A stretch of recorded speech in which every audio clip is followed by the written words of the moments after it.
சிந்தனைத்தளம் அன்பு நெஞ்சங்களுக்கு வணக்கம். கிட்டத்தட்ட ஒரு மாதம் கழித்து உங்களை நான் சந்திக்கிறதுல எனக்கு மற்றற்ற மகிழ்ச்சி.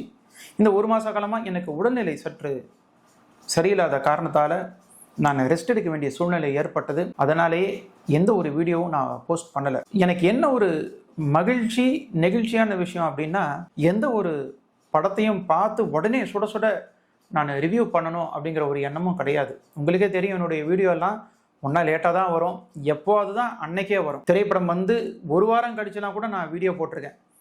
ஸோ எனக்கு இந்த வீடியோ உங்ககிட்ட அவசரமாக கொண்டு போய் சேர்க்கணுங்கிற ஒரு எண்ணம் எனக்கு இல்லை.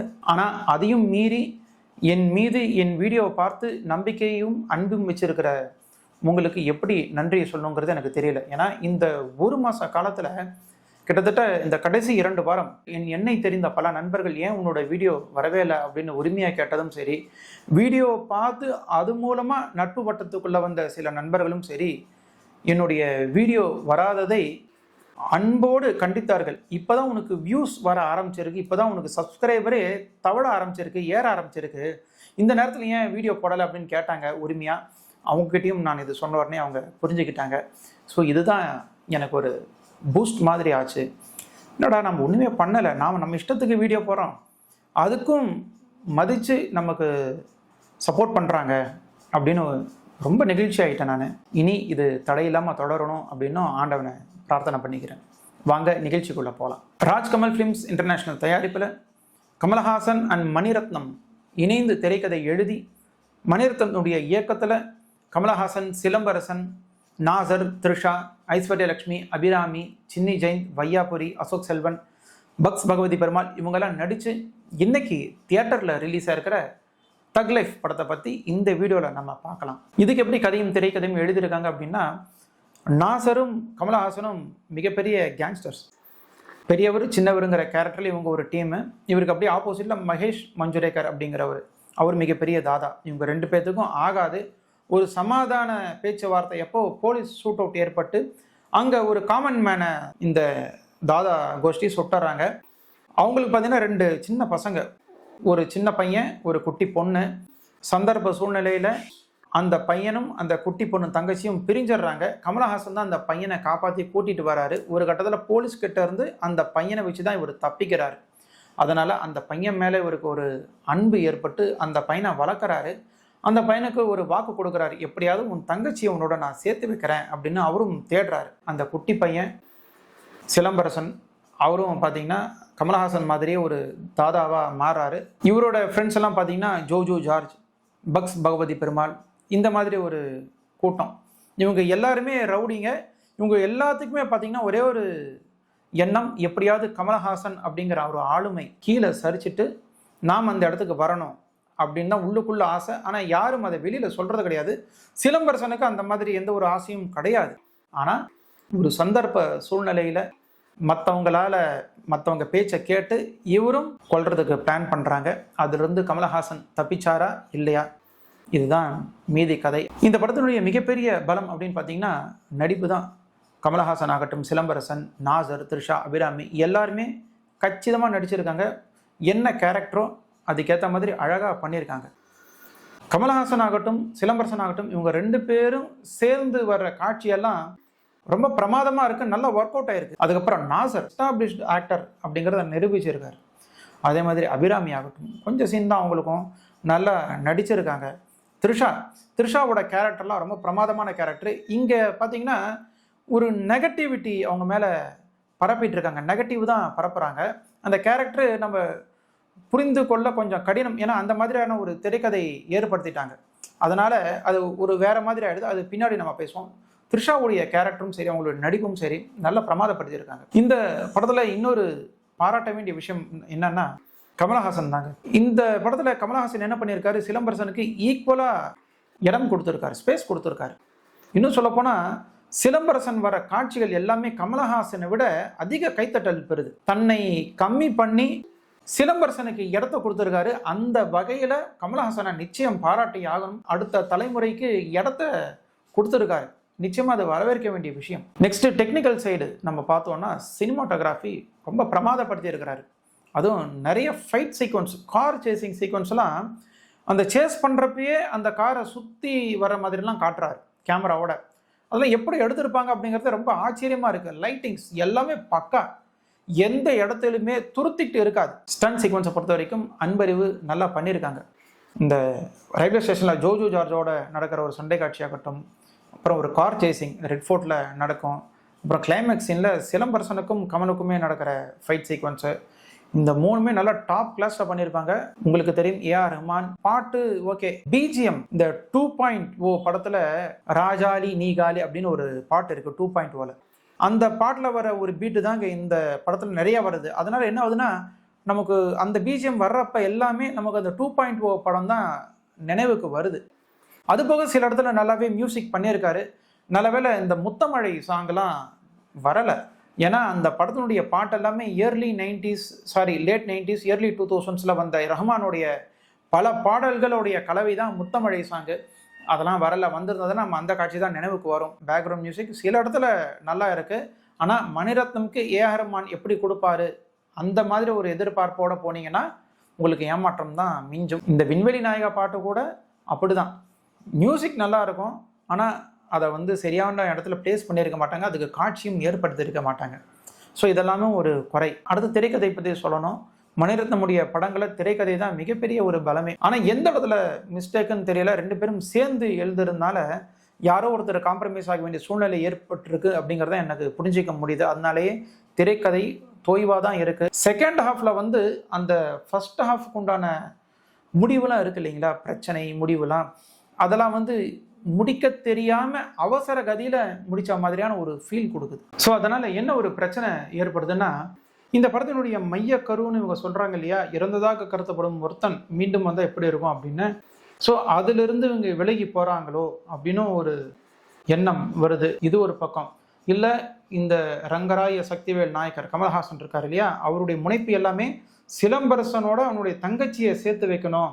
ஏன்னா வாக்கு கொடுத்துருக்காரு படம் ஆரம்பத்தில், அதை நிறைவேற்றுறாரு, அதுக்காக தான் முனைப்பா இருக்கிறாருன்னு அதை எங்கேயாவது காட்சிப்படுத்து. அதுவும் இங்கே பண்ணலை. எங்கேயுமே அது சம்பந்தமான ஒரு சிறிய ஒரு உரையாடல் கூட வரலை. இல்லை த்ரிஷா, கமல்ஹாசன் அண்டு சிலம்பரசன் இவங்க 3 பேர்த்துக்குள்ள நடக்கிற உணர்ச்சி போராட்டங்கள் இதை பெருசாக காட்டுறாங்களா அப்படின்னா அதுவும் இல்லை. ஸோ இந்த படத்தில் 3 எலிமெண்ட்டுக்கு ஸ்கோப் இருந்தாலும் திரைக்கதை ரொம்ப வீக்காக எழுதியிருக்காங்க. அடுத்த கேரக்டர் ஸ்கெட்ச் பற்றி சொல்லணும் அப்படின்னா, இந்த படத்தில் நிறைய கதாபாத்திரங்கள் வருது. நல்ல வேலையாக யாருக்குமே இவங்க பின்கதை அதிகமாக எழுதலை. சில பேருக்கு தேவையும் கிடையாது. ஜோஜோ ஜார்ஜ் ஆகட்டும், நாசர், அப்புறம் பக்ஸ் பகவதி பெருமாள், எல்லாரோடைய எண்ணமும் ஒன்று தான் அப்படிங்கிறதுனால பெரிய ஒரு பின்கதை தேவை கிடையாது. அப்படி வச்சுருந்தா தேவையில்லாமல் இழுத்துட்டு போய் ரொம்ப நேரம் ஆயிருக்கும் படம் முடிய. அந்த மாதிரி எதுவும் பண்ணலை. ஆனால் த்ரிஷாவுக்கு நல்லா எழுதியிருக்காங்க. ஏன் அவங்க மேலே ஒரு நெகட்டிவிட்டியாக எல்லாரும் பேசுகிறாங்க அப்படின்னு பார்த்தீங்கன்னா, த்ரிஷாவுடைய கேரக்டர் அந்த மாதிரி அதை சரியாக மேக் பண்ணணும். கொஞ்சம் மாறினாலும் அவங்களுடைய கேரக்டர் ஒரு கள்ள காதலி மாதிரியான ஒரு விஷயத்துக்கு போயிடும். நாம் இன்னும் சமூகத்தில் பார்க்கலாம், நிறைய பெண்கள் சில பெரிய ஆட்களோட இடத்துல போய் மாட்டிக்கிட்டு வெளியில் வர முடியும். அவங்களோட அன்புனாலையும் சரி, அவங்க மேலே இவங்களுக்கு ஈர்ப்புனாலையும் சரி, வெளியிலையும் போக முடியாமல், சம வயது ஒரு ஆண் துணை கிடைக்கிறப்போ அவங்ககிட்டையும் போக முடியாமல் ஒரு தவிப்பு ஏற்படும் இல்லையா. நிறைய பெண்கள் அந்த மாதிரி பார்க்க முடியுது. தெரிந்தோ தெரியாமலோ ஏதோ ஒரு சூழ்நிலையாலோ சிக்கி தவிக்கிற எத்தனையோ பெண்கள் இருக்கிறாங்க.